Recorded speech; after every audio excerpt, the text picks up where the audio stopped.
Well, everyone, I want to welcome you back to the show, and we have a very special guest in today's video. This is Professor Jeffrey Sachs from Columbia University, one of the world's best geopolitical analysts. And our timing of our interview today couldn't be more appropriate, as it is official. The United States has struck Iran in an order from President Donald Trump. Professor Sachs, welcome to the show, and I'd like to get your initial reactions to the United States' latest move. Thank you very much. Good to be with you, Cyrus, and thank you for all your excellent work.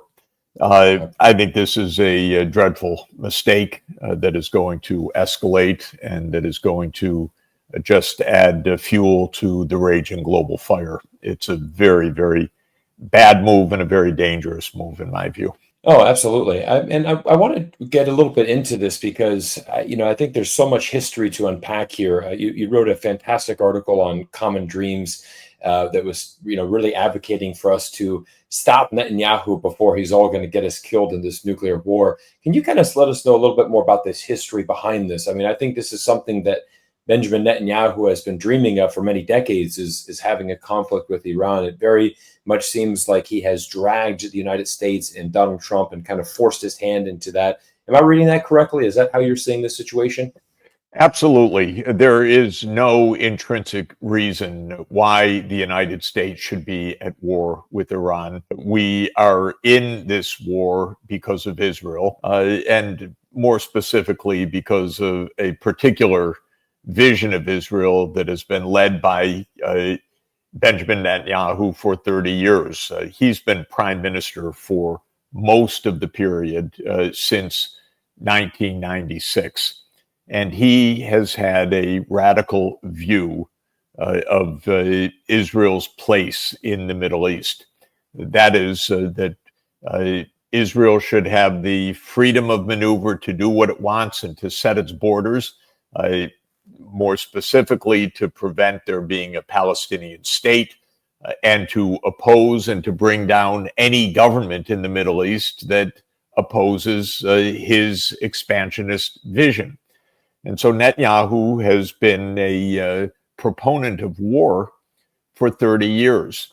Now, if it were just left to Israel's own devices, that would have been sad. But Netanyahu's strategy for 30 years has been to drag the United States into Israel's wars. And because of the power of the Israel lobby or the Zionist lobby in the United States, Netanyahu has succeeded time and again in dragging the United States into absolutely unnecessary wars that have done nothing for America's interests or for world peace, but rather have played out a delusional set of ideas of Netanyahu and his political coalition in Israel. So we're fighting wars for 30 years because Israel, under Netanyahu, doesn't want to compromise with the Palestinian people and have two states. This is mind-boggling. There are two peoples in what was once called British Mandatory Palestine, the region that now includes today's Israel, Gaza, the West Bank. In other words, the territory that is shared by two peoples, by the Israeli Jews and by the Palestinian Arabs. And it's been Netanyahu's approach and the approach of the political movement that he inherited and the party that he leads, called the Likud, that there should never be a state of Palestine. Rather, the Israeli Jews should dominate that region and perhaps more parts of Lebanon and Syria and elsewhere in the region, because some read biblical passages that suggest that greater Israel actually extends from the Nile to the Euphrates, a kind of mind-boggling idea. But to put it simply, Netanyahu leads a political movement of territorial expansion of Israel and domination over the Palestinian people. And that by itself would be enough to create war and unrest in the Israel-Palestine domain. But Netanyahu's idea since the mid-1990s, in combination with American neoconservatives who have held power all along, is that every other country of the Middle East that objects to that expansionist vision should be brought down by war or regime change. And Iran was always on the list all the way back to the 1990s. And Netanyahu's been begging and cajoling and instigating what finally happened yesterday. We have a president who the ancient Greeks would have called acratic, meaning no self-control. And Netanyahu goaded Trump, convinced Trump, cajoled Trump to launch a war with Iran. Netanyahu's great dream for 30 years. Very dangerous.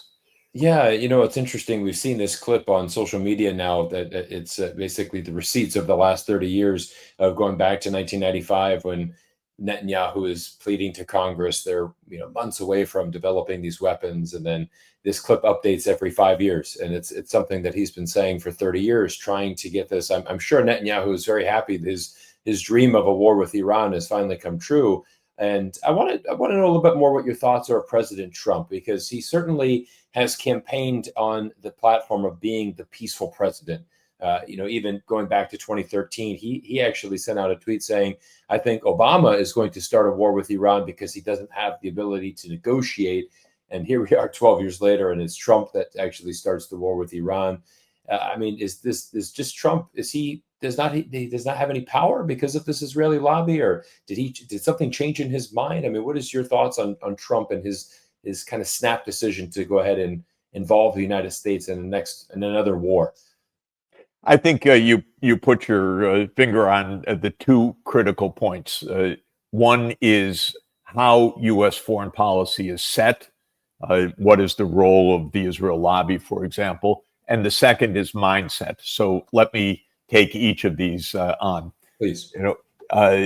President Putin, Russian President Putin, said something very interesting in 2017 in an interview that he gave with the French newspaper Le Figaro, and I always found it quite striking. He said that he had dealt with many American presidents by that point, by 2017, and he said they come into power with ideas, but then men in dark suits and briefcases with blue ties come and explain to them the reality, and you never hear of those ideas again. And what Putin was saying, and he knows it well, given his own political history. The CIA, the deep state in the United States, the intelligence community, the Pentagon, the armed services committees of Congress, the military contractors, they're the men in the dark suits and the blue ties and the briefcases. And they run foreign policy far more consistently than any individual president. And while we see Trump on the social media and all the rest, there is a deep state. There's no doubt about it. There is a continuity of policy that stretches over decades. And we're first seeing that played out. American foreign policy for decades has done Israel's bidding. Not automatically, not immediately, but at least eventually. The United States has gone to war or supported wars on behalf of Netanyahu for 30 years. The Iraq War, the overthrow of the Syrian government, the war in Libya, Israel's invasion of Lebanon, the wars that the U.S. supported in Sudan and in Somalia, and now the new war in Iran. These have been on Netanyahu's checklist all along. But the second element is mindset. What does Trump think he's doing? I actually think he believes the statements that he uttered in the last 24 hours, which are fatuous. That, well, job's all done. Now Iran will concede at the negotiating table and we'll get back to peace. And I think peace in capital letters, exclamation point, exclamation point. Trump thinks he's ended the war with a sortie of bombers, but he has started a much broader war. And we saw within hours and completely predictably and understandably that Iran launched missiles into Tel Aviv, and the Houthis launched their attack on Israel as well. This is the start of escalation. This isn't over.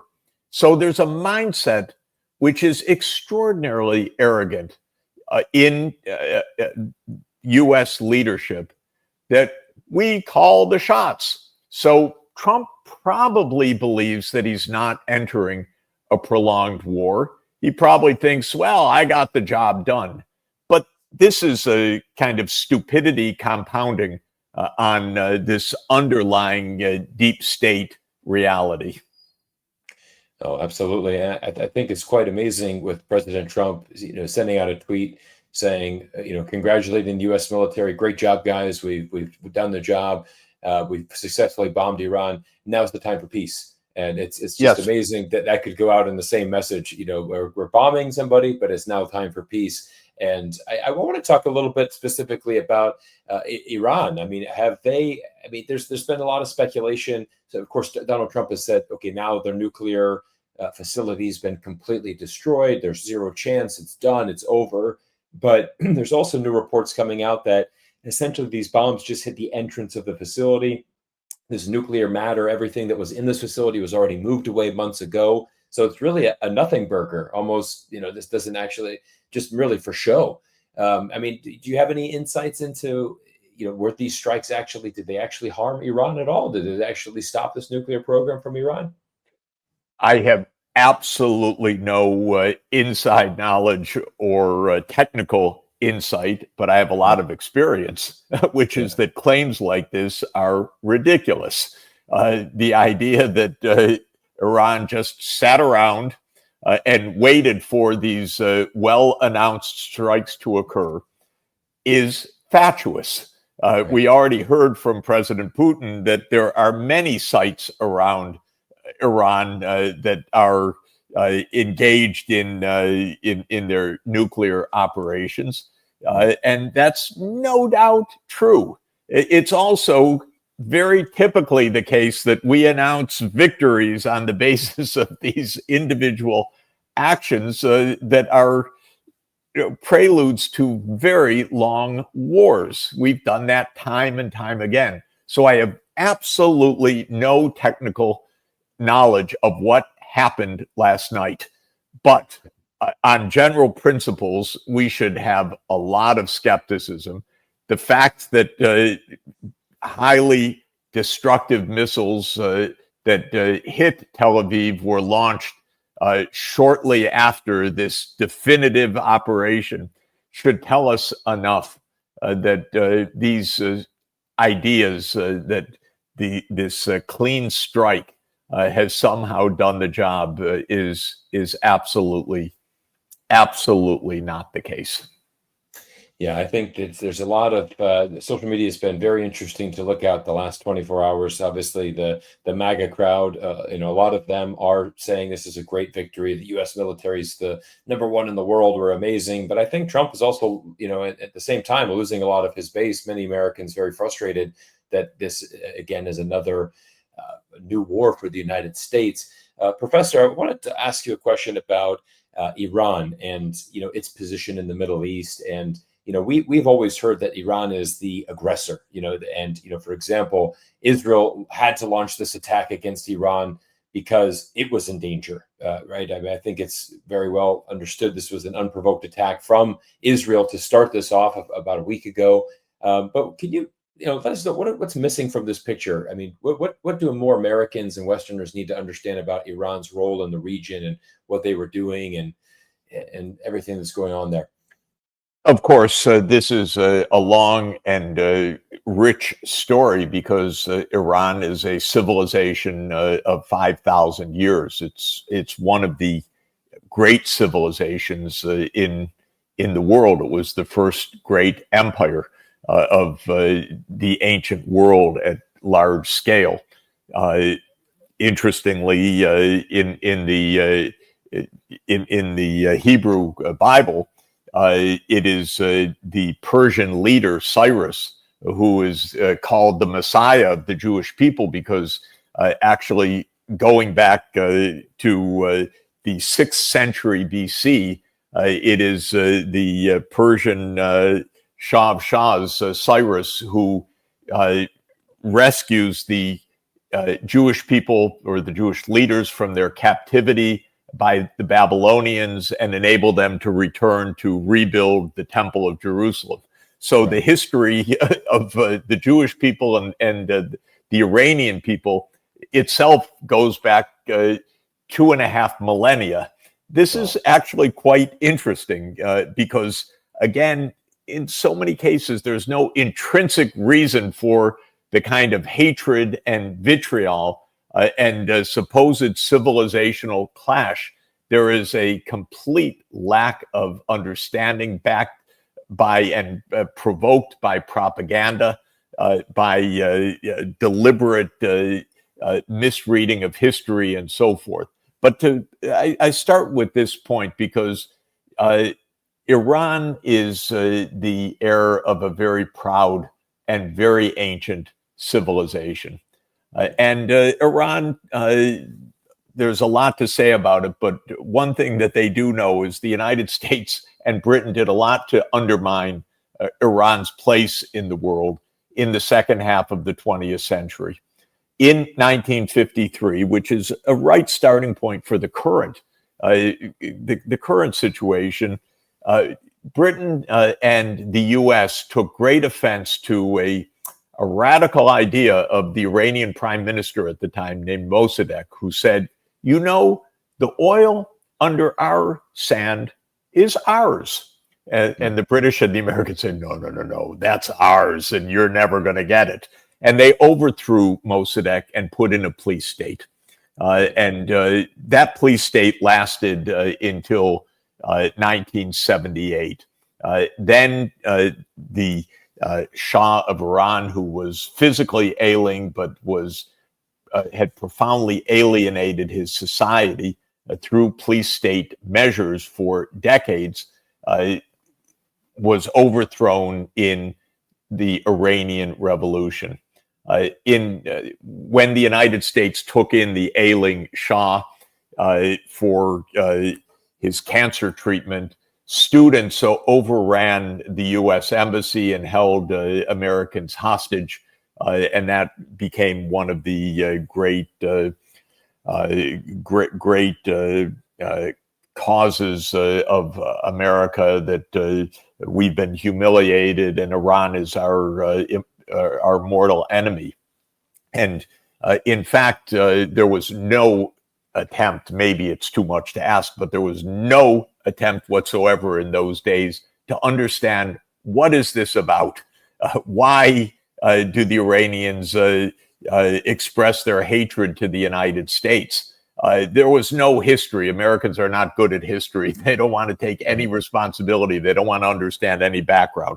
But suffice it to say that starting with the hostage taking and the fear of this new regime that took power in 1979, the United States almost immediately went into combat against it. We armed and funded Saddam Hussein in Iraq next door to launch and continue a very, very violent war against Iran that killed a lot of people, hundreds of thousands of people. So actually, the war with Iran already goes back to the 1980s when the United States supported the next door neighbor to attack the new regime. Well, the Israelis came to view this government as a mortal threat because the the Iranian regime, an Islamist regime, said that they supported the Palestinian cause. Right. So do I, by the way, for a two-state solution. So Absolutely. this is not a radical point. The idea that Palestinians should have political self-determination is an idea that more than 180 of the 193 UN member states actively express. But for Right. Israel, and especially for this movement that Netanyahu leads, this Likud political party and this Greater Israel movement, any supporter of the Palestinian cause is a mortal enemy. So Iran became mortal enemy number one of uh, of Likud and of Netanyahu's Israel. And then because of the power of the Israel lobby in the United States, which also has a lot of interesting roots, but is a very, very powerful part of the U.S. deep state, Iran not only was an enemy because of the hostage taking and the fact that they were standing up for things that the Americans didn't want, but also because Iran was the enemy number one of Israel. In 1996, Netanyahu and his American political buddies released a political document called Clean Break. And Clean Break said, you don't fight groups like Hamas and Hezbollah by fighting these militant groups head on. You fight them by bringing down the governments that support them. So what Netanyahu envisioned was remaking the governments of the Middle East in Israel's image, if I could put it that way. In other words, we, Israel, together with the United States, will overthrow any governments that are supporting the Palestinian cause, and especially these Palestinian militant groups. Iran was number one on the list.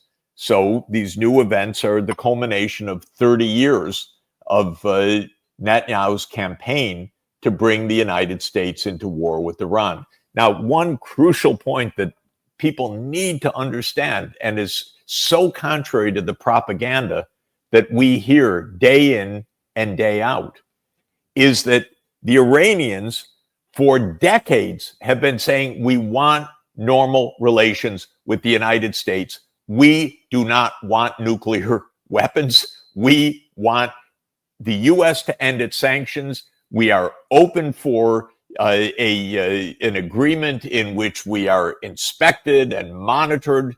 We want a civilian nuclear power program, as any country can have. We do not want nuclear weapons. Indeed, the religious supreme leader issued decades ago a religious ruling, a fatwa, that said Iran will not have nuclear weapons. We don't want them.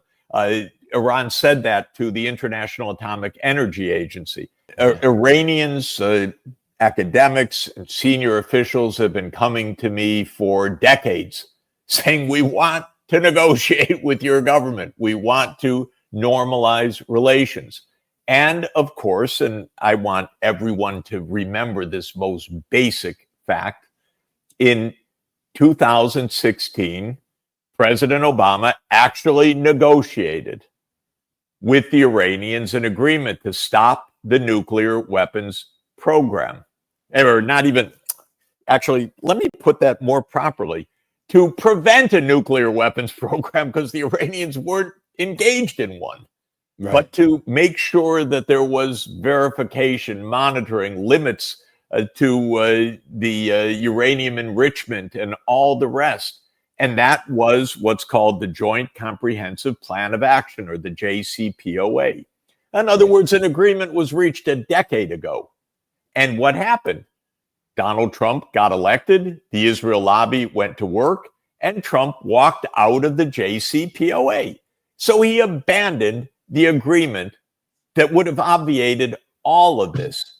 And since then, I've been speaking to Iranians month in, month out, visiting Tehran, speaking to senior officials that I meet in various meetings around the world. They're always asking me, do you have an inroad to the White House? Why don't they listen to us? We want to negotiate. This was true during the entire Biden period. It was true, of course, at the start of the Trump administration. How many times did they ask, do you know anyone in the White House? We want to negotiate. The Israel lobby works overtime to prevent the American people from understanding any of this. And it's all one giant lie that the only way is through war and regime change. But that's Netanyahu's approach, and we're suckers. And Trump is the most recent one to be suckered by it.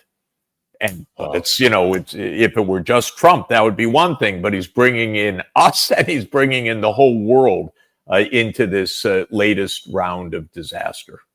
Yeah, I appreciate you giving us the history there, Professor Sachs, and incredible. I mean, that we, now look back and we see that we had a deal in place, obviously, 10 years ago. Trump got rid of it. The Iranians have been there. I mean, even we'll go back to March of this year, and Tulsi Gabbard had gone on and testified saying that they do not want to nuke, in all of our expert analysis, and Donald Trump being advised they don't want to nuke. They're not building a nuke, and he just denies that. It just shows the incredible amount of control that Netanyahu and the Israeli lobby have over our government, which is just criminal. I mean, it's just amazing. And, for the first months of the administration, people told me in or near the White House, don't worry, we're negotiating. They may actually, in this weird way, as I said, this delusional way, believe it, because even Trump's post, okay, we did this bombing, now it's all over, now all they have to do is concede at the negotiating table. It may be their delusion. In fact, it's so peculiar, but so predictable also. Again, this clean break strategy of Netanyahu, going back 30 years, after 9/11, we know, brought about a list of 7 wars to pursue. And Americans should understand what just happened yesterday is the 7th one on the list. Those 7 countries included Iraq, they included Syria, Lebanon, Somalia, Sudan, Libya, and Iran. And 6 out of those 7 we've been engaged in quite actively in most cases. The 7th just started yesterday. It's just very troubling times ahead. And I do want to ask you a question about the supreme leader in Iran. I mean, do you feel that there's an element of wanting a regime change? Is this going to be the next goal for the United States, is to go in and actually take out the supreme leader, install a coup government? And a follow-up question to that, a part 2, would be, I've seen a lot of people trying to say the argument that the Iranian people want this, right? They want the regime to be toppled. They want the leader to be replaced.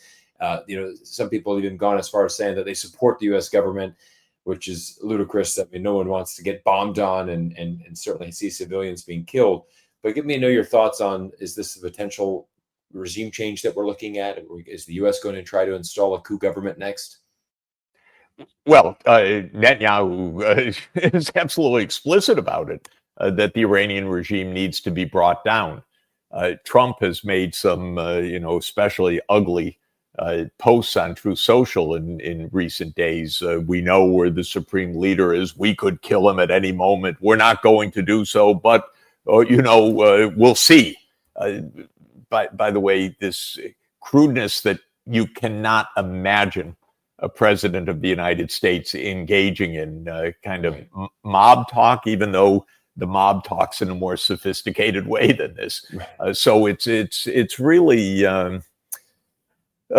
it's very disheartening. But there's no doubt what Netanyahu wants. But this whole regime change business, this is core to America's foreign policy approach. We've engaged in probably 100 regime change operations that is mainly CIA-led or deep state-led or Pentagon-led since the beginning of the post-World War II era. There's an excellent book called Covert Regime Change by Professor Lindsay O'Rourke, written in 2017, which documented very carefully, very systematically, 64 covert regime change operations between 1947 and 1989. She was a student of the great political scientist John Mearsheimer. And this regime change idea is built deeply into American foreign policy. It is also the case, as Professor O'Rourke documents, that it doesn't go well. Many of the operations fail. Those that succeed also fail, because instead of creating a new stable government, you end up with a cascade of coups, or you end up with civil war, or you end up with a government structure much worse than the one that you thought you were bringing down, and so forth. So there is a deep naivete and a pattern to all of this. I should say, by the way, that Israel's foreign policy approach is twofold. One is to assassinate foreign leaders, and the other is to drag the U.S. into Israel's wars. So Israel also very much plays by the idea that we just need to take out the supreme leader, or kill the head of the military, or take out the head of Hezbollah, and all will be fine. Of course, nothing could be further from the truth. The wars and conflicts that we have are based on politics, not on individuals. The issue with Israel and Hamas is not about the leader of Hamas, or the leader of Hezbollah, or the leader of Iran. It's about the fact that 8 million Palestinians are under Israel's oppressive thumb and are seeking their political self-determination, which could come with a two-state solution once again. So the whole idea of regime change as the elixir, which is going to fix the situation, is delusional. Yeah. Professor Sachs, I have one final question for you this evening, and thank you so much again for all your time today. Where do we go from here? And what is your predictions for how this is going to unfold? I mean, I think you mentioned earlier this is the start of a new war. Do you see this blowing up into a much larger regional conflict? Is this America's next forever war? What should American citizens, what should we be demanding from our government and preparing ourselves for in the future? Well, rather than predicting, which I'm not very good at, I would say, what should we do? So I'll take that part of the question. Sure. What we should be doing is actually trying to end the perpetual wars that have raged in the Middle East under Netanyahu's watch, and to go to the crux of the matter. And that is, believe it or not, a two-state solution in Palestine and Israel would also stop the wars in Lebanon, Syria, Iran, and across the Red Sea, in the Horn of Africa and North Africa, because so much of this is interconnected. And so much of it comes back to the idea that there are militancies, because the Palestinian cause finds support across the Muslim region, the Arab countries, and the Islamic states more broadly. More than 180 countries in the world, with 95% of the world population, say, come on. Two states, according to international law, a state of Israel, which, by the way, would be 78% of the British Palestine, and a state of Palestine alongside, living in peace, is absolutely available, is practical, is the way to have peace. And in that context, one could have peace, one could stop this underlying reason for Israel's incessant wars of choice, and the United States could actually do what Donald Trump thinks he has done, and that is to have Iran at the negotiating table, which Iran has been the one pleading for decades, to make sure that there is no nuclear arms developed.